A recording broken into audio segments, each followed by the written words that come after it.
Hi there, and welcome to the Hollywood Experience, where we kind of go back behind the scenes and talk to some of the people who have done all that action stuff, including me. But on the other end of the line here is Ethan Detmeyer, who has himself actually been interviewed by this illustrious host here, and himself has been on the production side of things.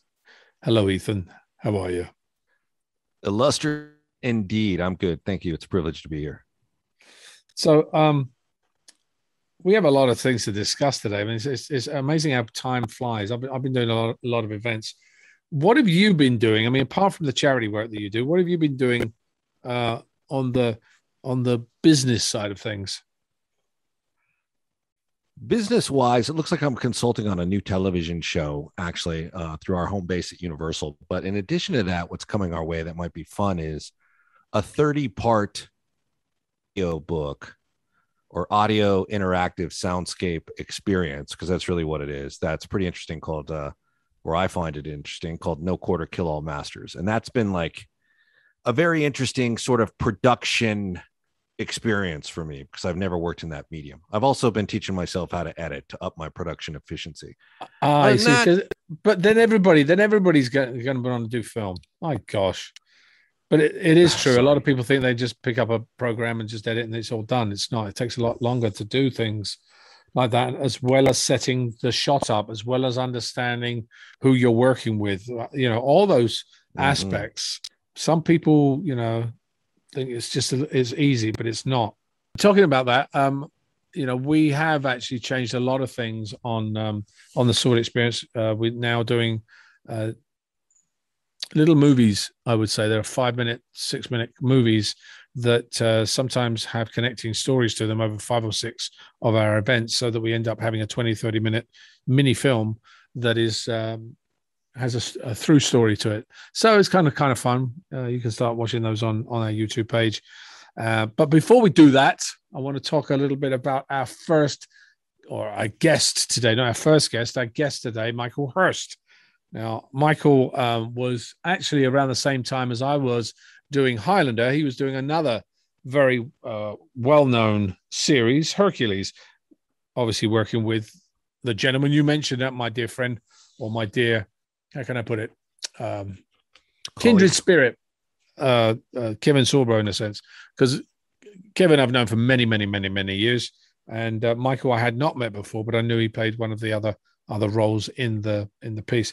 He's an actor, Michael. He's also a director. He's also he's done a lot of things over the years now, and so I caught up with him while he was in New Zealand. He's actually an Englishman who moved to New Zealand, now has a full-on New Zealand accent, and really nice man, really sort of pleasant to talk to. And I actually find that a lot of the time when you're talking to renowned martial artists, etc., that are not full of themselves, they're really pleasant people and very accomplished in what they do. So I'm on a transatlantic call today, kind of transatlantic, trans-world, etc., because I'm in Los Angeles, and my guest this morning, Michael Hurst, is in Auckland, New Zealand. Good morning, Michael, because it is morning for you, very much, about 8:30. It is. It's in fact the 7th of September where I am. So that's right. Isn't it weird when you fly from Australia or New Zealand, you come to Los Angeles, for instance, and you land before you left? That's right. So it's looking good here. The future looks good. I'll let you know in a minute what it looks like. Yeah. So thank you for joining us on this podcast. It's a pleasure to have you on here, and we're going to talk a little bit about your career and about some of the action beats that you've actually been through, because you've done things like Spartacus and Hercules and all those lovely ones. And there's lots to talk about, I think. But let's talk about where you were born first. You and I were talking off screen a little bit about you being born just north of Liverpool. I just in Merseyside. It wasn't even Merseyside when I was there, because that didn't happen till later. So it was its own little town of St Helens. In fact, we have a famous New Zealand Prime Minister, Richard John Seddon, in the 19th century, who was from St Helens. How was he? And there's a St Helens Hospital here, all that. So it's quite a, there are lots of we're a very colonial country. So, but anyway, I came here when I was 8, and back in the mid-60s, and I never really looked back. It was a totally different experience being here than being in the north of England, where in those days it really was grimy. It was like Coronation Street in black and white. Yeah, if any of your American audiences know that. Yeah, it's for Coronation Street. I mean, I think it was like 40 years that show's been going. It's something ridiculous. It's been going since 1962, isn't it? So it's a long time. 50 something years. I mean, it's huge. So long, that thing. Yeah. So how did you first get into acting? I mean, what was the process for you? What made you go into it?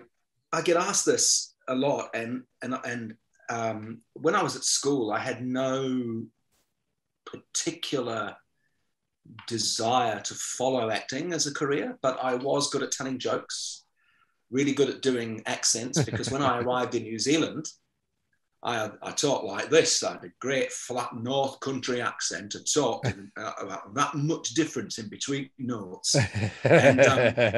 And the other kids used to pick on me. I was little, blonde, and they used to call me Milk Bottle because I was so pale. And so I got the accent pretty quickly. I've got a good mimicking ear, so I was always good at that stuff. And by the time I got to my last year at my high school, I'd won. I was a fencer, so I'd won I was the South Island representative, Canterbury champion, fencing with foil. Did sabre and épée as well. I also had a public speaking cup, a debating cup, first in English. What else was I going to be? I was sort of subconsciously, do you know what I mean? And so I went to university. I got into my first year, and it was during then that I took part in a local amateur dramatic show, just for fun. And it was called Time Out for Ginger. It's an American play, a 50s kind of comedy. And I was the young guy. And I got spotted by someone from the Court Theatre, which was the local professional theatre. So I'm 18. And they go, you should come and audition for us. And I got the job traveling with 4 other performers around high schools, doing scenes from famous comedy shows, Shakespeare through to Pinter and all of that stuff. And on the strength of that, I got asked if I would like to become a trainee at the theatre for 2 years, which meant full-time work and abandoning my degree, which I did. I had from 18 to 20, actually just before my 21st birthday, I had 2 solid years of acting, stage designing in the theatre. Theatre's my first love. Stage designing, directing, all of that. And then I happened to be seen again by someone from Auckland who had a theatre up here, who was a very highly trained classical actor. And he offered me a job, and I had 3 more years in the theatre up here, solid. So by the time I was 23, 24, I'd had 5 years of non-stop theatre training involving Shakespeare, classics, moderns, lots of stage fighting. We should talk about that. And then that was my training. So I never went to a drama school or anything. And then I naturally went and made a film when I left that theatre, a horror film called Death Warmed Up. It's terrible. We all do those, don't worry. Oh mate, look, it got reprinted, upskilled, reprinted, brand new print recently, because I've actually won a couple of awards in Europe, slasher film awards, and they had a reprint and a brand new thing. And the first time I saw it, when I was young, when I first made it, I thought my career was over. I really thought I wept. Fucking terrible, honestly. And I was in a play at the time when it was screening, The Winter's Tale by William Shakespeare. And I walked from the movie theatre, disconsolate, absolutely depressed, took a deep breath, went into the theatre and did Shakespeare and thought, yes, this is where it really is. And it sort of saved me, really. And then just recently, about 2 years ago, I went and saw this new print, because I'd never seen it since then. This was made in 1983. I've never seen it since then. Wow. And I took my sons, who are 24 and 22. They kind of thought it was groovy, but I'm telling you that I hated it then and I hate it now. And it was hard because all these journalists, did you have a great experience? What did you learn on shooting that film? And I just was going, nothing. I didn't learn anything. I'm sorry. I couldn't say anything. I was even on a panel to talk about it and I could not say anything positive about it. I know, it's horrible. But anyway.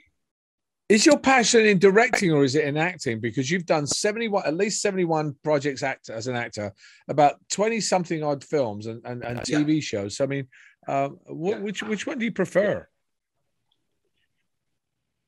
Well, I like it all. I have to preface it by saying that. But when I turned 60 4 years ago, I was on a set. I think it was, I can't remember what it was. But it was another day where we had 2 hours left in the day, but 4 hours worth of stuff to shoot, always the way. And I'm going, okay, now what I have to do is the usual thing, which I have to haul everybody with me because you've got to lead in that situation. You can't hang back. You got to drive it with the first and drive it. And I'm good at that, but it means that you're working in a way that you're editing in your head, you're doing all of that stuff, which can be a good thing, not necessarily a bad thing. And I just thought, oh God, do I really want to be doing this for the next 10 years? Because that's an interesting decade, 60 to 70. I'm not worried about getting old, but I'm just saying it's I want to do what I want to do. And so I said, Michael, make a priority list. What do you really, what is the thing that gives you the biggest buzz instantly? And the honest answer is standing on stage, not in front of cameras, standing on stage with a live audience and doing the thing. And I've made sure now that I do plays or shows every year. I direct the TV, I do all the other stuff I do to be able to facilitate that because that's where my true passion is. And specifically, I'm really good at Shakespeare. I'm really good at all that stuff. I love it. And I just finished playing, it wasn't Shakespeare, it was Brecht. I just finished playing Galileo in the play, The Life of Galileo. And it was fantastic. It was just this great big there's such a buzz about being on stage. It's the process of actually putting all.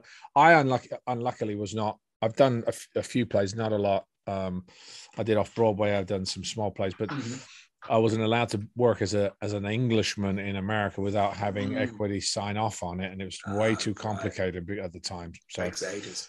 It does, yeah. But let me ask you another question. You one of the first things you directed, possibly not one of the things you acted, was actually Hercules from our dear friend Kevin Sorbo. How was that? I mean, you started working. That was kind of, because I believe they shot in New Zealand, didn't they? Yeah, all of it. Yeah. In right. Auckland, so actually. No, that was great. That was look. By then, you have to remember when I started Hercules, I was already 37. I already had quite a bit going on. A lot of theatre, I've done films, blah, blah, blah, blah. And I directed a lot of big stage shows. And when I was doing Hercules after the first season, I looked around and I went, I think I could do this. So I asked Rob Tappert, the producer, who's a really good friend now. And he said, sure. And then they gave me the episode called Mercenary, first thing I'd done. And it had incredible special. It had creatures that had to porpoise through the sand in the desert. It had CGI. It had everything thrown at me. It was a baptism by fire. And the biggest lesson I learned was that you cannot make inanimate objects move any faster than anyone else can. So I'm sitting there as the director, willing the camera to move quickly, willing the grips to shift the dolly more, and I was hurled up going, come on, running out of time. Yeah. And then I realized, oh my God, you've got to stop doing this, you get an ulcer. So that was my big lesson of life on that shoot. And then it rated really well. And I learnt green screen techniques back in the 90s. And remember, those shows we shot with 35mm film.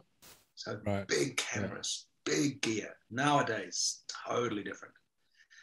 So I had a really good grounding, and they gave me heaps of episodes. And then Xena. And I just kept going from there. So do you think your sword background also helped you in some of the fights? Because they had a bunch of sword fights in there. I mean, so how did you apply that to the stuff that you were doing as a director or as an actor? Well, I can choreograph fights because I know how to do fights. And remember, fights on stage are way harder than anything in a movie because you have to go from the beginning to the end, and there's no cut. And there's no obvious mats off camera because there's no camera. So you got to do it. This is why this is what I learned. I learned to do proper falls. I had my agent at the time, years ago, Robert Bruce, was an ex-professional wrestler. And we did a play once that was set in a wrestling ring, and we built one, a real one, sprung floor. And he taught us all of that, how to do break falls, how to do huge falls, and land and disperse your weight, stair falls, falling downstairs. So on stage, just taking it back a bit, I've done huge fights as Macbeth, as Hamlet, enormous rapier and dagger, double-handed broadswords, Richard III with a shield made out of sprung steel that I could be.